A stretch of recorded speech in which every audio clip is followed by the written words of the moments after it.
నమస్తే, welcome to burning issue. రాజకీయాల్లో ఓటమి సహజం, కానీ ఆ ఓటమి నుంచి గుణపాఠం నేర్చుకుని నిర్మాణాత్మకంగా పుంజుకోవడం ఒక ఎత్తు అయితే, ప్రత్యర్థి బలాన్ని దెబ్బతీసి పబ్బం గడుపుకోవాలనుకోవడం మరో ఎత్తు. ఆంధ్రప్రదేశ్లో ఘోర పరాజయం తర్వాత ఉనికి కోసం ఆపసోపాలు పడుతున్న వైసీపీ ఇప్పుడు సరిగ్గా రెండో మార్గాన్ని ఎంచుకున్నట్లు కనిపిస్తోంది.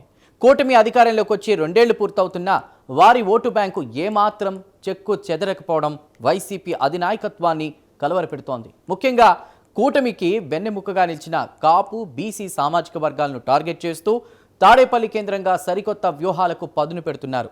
పవన్ కళ్యాణ్ ఇమేజ్ను డ్యామేజ్ చేసి కాపులను దూరం చేయాలన్న ప్లాన్ ఏ బెడిసి కొట్టడంతో ఇప్పుడు ప్లాన్ బి కింద బీసీ ఓటు బ్యాంకుపై కన్నేశారు.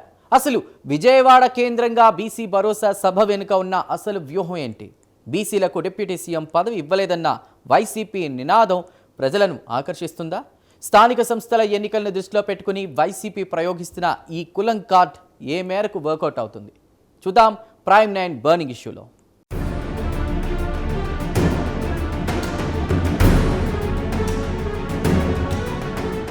గత సార్వత్రిక ఎన్నికల్లో కూటమికి అఖండ విజయాన్ని కట్టబెట్టడంలో కాపు సామాజిక వర్గం ఓట్లు అత్యంత కీలక పాత్ర పోషించాయి. జనసేనాని పవన్ కళ్యాణ్ వ్యూహాత్మక అడుగులతో ఆ సామాజిక వర్గం ఓట్లన్నీ పూర్తి స్థాయిలో కూటమి వైపు పోలరైజ్ అయ్యాయి. కూటమి అధికారంలోకి వచ్చి 2 ఏళ్లు గడుస్తున్నా ఆ ఓటు బ్యాంకు ఏమాత్రం చెక్కు చెదరలేదు. పవన్ కళ్యాణ్ డిప్యూటీ సీఎంగా ప్రభుత్వంలో కీలక పాత్ర పోషిస్తూ ఉండడంతో కాపులు కూటమికి మరింత బలంగా అండగా నిలబడుతున్నారన్నది రాజకీయ విశ్లేషకుల మాట.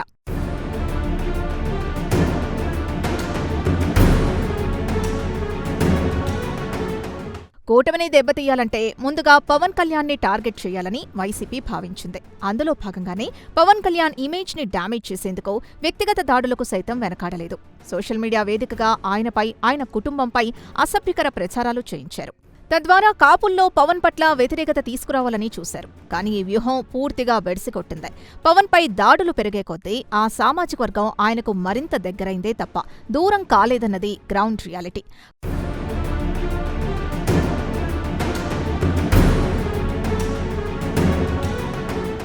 కాపులను కూటమికి దూరం చేయడం సాధ్యం కాదని గ్రహించిన వైసీపీ అధినాయకత్వం వెంటనే రూటు మార్చింది. ప్లాన్ ఏ ఫెయిల్ అవడంతో ప్లాన్ బిని తెరపైకి తెచ్చింది. ఏపీ జనాభాలో దాదాపు 50% పైగా ఉన్న బీసీ సామాజిక వర్గంపై ఇప్పుడు స్పెషల్ ఫోకస్ పెట్టింది. గత ఎన్నికల్లో 90% పైగా బీసీలు కూటమి వైపే మొగ్గు చూపారు. ఆ ఓటు బ్యాంకుకు గండి కొడితే తప్ప ఏపీలో తమకు రాజకీయ భవిష్యత్ ఉండదని వైసీపీ బలంగా నమ్ముతోంది. అందుకే ఇప్పుడు బీసీ జపం మొదలుపెట్టింది.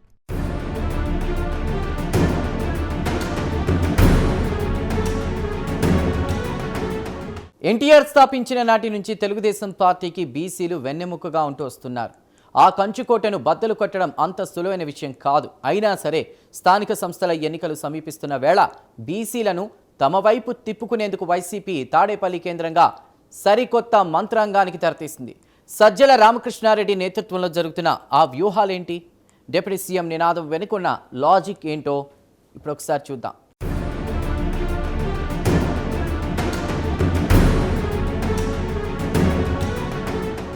బీసీలను ఆకర్షించేందుకు వైసీపీ అధిష్టానం పావులు కదుపుతోంది. ఇటీవల తాడేపల్లిలో వైసీపీ కేంద్ర కార్యాలయంలో ఆ పార్టీ బీసీ నేతలతో సజ్జల రామకృష్ణారెడ్డి ప్రత్యేకంగా భేటీ అయ్యారు. వచ్చే నెలలో విజయవాడ కేంద్రంగా భారీ స్థాయిలో బీసీ భరోసా సభను నిర్వహించాలని నిర్ణయించారు. ఈ సభ ద్వారా కూటమి ప్రభుత్వంపై విమర్శలు గుప్పించి బీసీల్లో సానుభూతి పొందేందుకు ఒక పక్కా రోడ్ మ్యాప్ని సిద్ధం చేస్తున్నట్లు తెలుస్తోంది.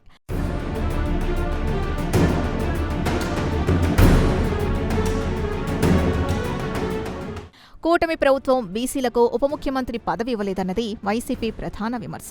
ఈ పాయింట్ని పట్టుకుని ప్రజల్లోకి వెళ్లాలని వారు భావిస్తున్నారు. అయితే కూటమిలోని రాజకీయ సమీకరణాలు, పవర్ షేరింగ్ ఫార్ములా గురించి ఏపీ ప్రజలకు స్పష్టమైన అవగాహన ఉంది. జనసేన అధినేతగా పవన్ కళ్యాణ్కి డిప్యూటీ సీఎం పదవి దక్కిందన్న బేసిక్ లాజిక్ని పక్కకు పెట్టి వైసీపీ చేస్తున్న ఈ విమర్శలు ప్రజల్ని ఎంతవరకు అట్రాక్ట్ చేస్తాయన్నది పెద్ద ప్రశ్నగా మారింది.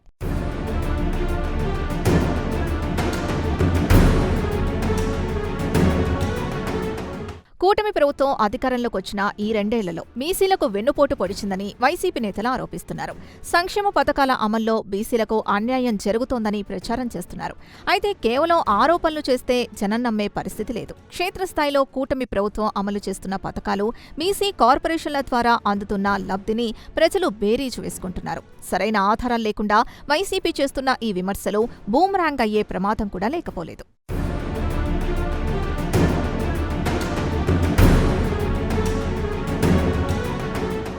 రాజకీయాల్లో విమర్శలు చేయడం చాలా తేలిక, కానీ ఆ విమర్శలకు నైతిక బలం ఉండాలి.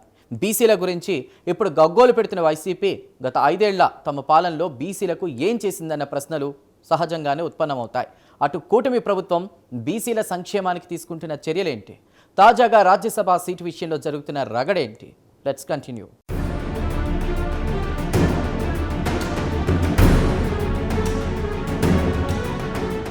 బీసీల గురించి మాట్లాడే ముందు వైసీపీ తమ గత పాలనను ఒక్కసారి ఆత్మవిమర్శ చేసుకోవాలని రాజకీయ పండితులు సూచిస్తున్నారు.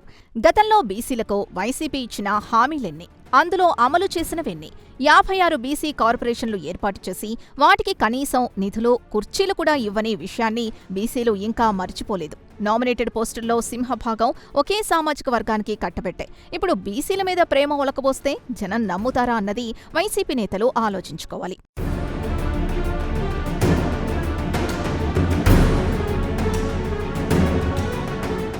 మరోవైపు కూటమి ప్రభుత్వం బీసీల సంక్షేమానికి, అభివృద్ధికి పెద్దపీట వేస్తోందని అధికారపక్ష నేతలు చెబుతున్నారు.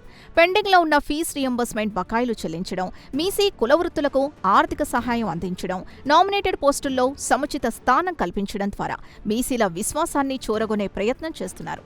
టీడీపీకి మొదట్నుంచి ఉన్న బీసీ ఓటు బ్యాంకును మరింత పటిష్టం చేసుకునే దిశగా చంద్రబాబు అడుగులు వేస్తున్నారు.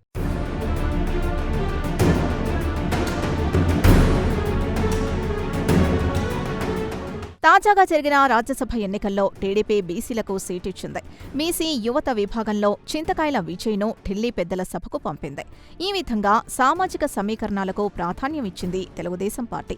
వాస్తవానికి రాజకీయాల్లో సీట్ల కేటాయింపు అనేది అనేక సమీకరణాలపై ఆధారపడి ఉంటుంది. గతంలో బీసీలకు చట్టసభల్లో అత్యాధునిక ప్రాధాన్యం ఇచ్చిన చరిత్ర టీడీపీకుంది. ఇప్పుడు కూటమి ప్రభుత్వం కొనసాగుతోంది. మిత్రపక్షాలకు కూడా సమ ప్రాధాన్యం ఇవ్వాలి. అలా ఇస్తుంటే బీసీలకు పట్టం కడుతోంది టీడీపీ. ఈ విషయాన్ని వైసీపీ కావాలనే మరుగున పరిచి తప్పుడు ప్రచారం చేస్తోందన్నది కూటమి నేతల విమర్శ.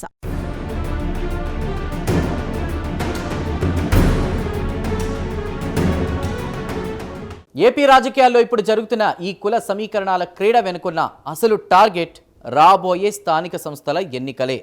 గత సార్వత్రిక ఎన్నికల్లో కోల్పోయిన ప్రజాదరణను తిరిగి పొందేందుకు వైసీపీ కుల కార్డును బలంగా ప్రయోగిస్తోంది. కాపు, బీసీల తరువాత వైసీపీ అమ్ముల పొది నుండి బయటకొచ్చే నెక్స్ట్ అస్త్రం ఏంటి? ఈ వ్యూహాలు ఫలిస్తాయా? ముగింపులో చూద్దాం.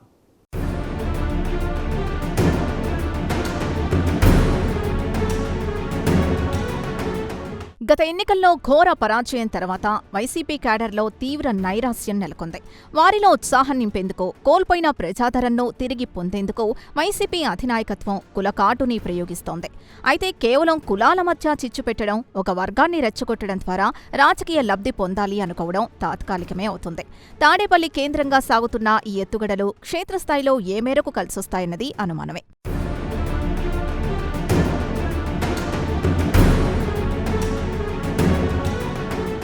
వైసీపీ చేస్తున్న ఈ హడావిడంతా రాబోయే స్థానిక సంస్థల ఎన్నికల్ని దృష్టిలో పెట్టుకునే అన్నది స్పష్టమవుతోంది. గ్రామ మండల స్థాయిలో పట్టు సాధించాలంటే బీసీల మద్దతు అత్యంత కీలకం. అందుకే ఇప్పుడు బీసీ భరోసా సభల పేరుతో హడావిడి చేస్తున్నారు. కాపులను టార్గెట్ చేశారు. ఇప్పుడు బీసీల మీద పట్టారు. రేపు ఎస్సీ, ఎస్టీ, మైనారిటీల పేరుతో మరో కొత్త అస్త్రాన్ని బయటకు తీసినా ఆశ్చర్యపోనవసరం లేదని రాజకీయ విశ్లేషకులు భావిస్తున్నారు.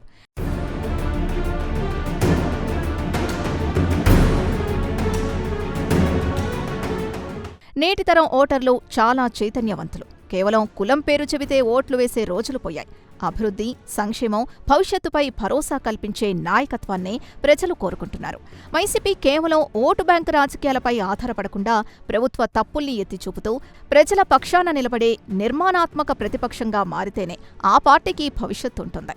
లేదంటే ఈ కుల కార్డులు, వ్యూహాలు అన్నీ బూమ్రాంగ్ అవడం ఖాయం.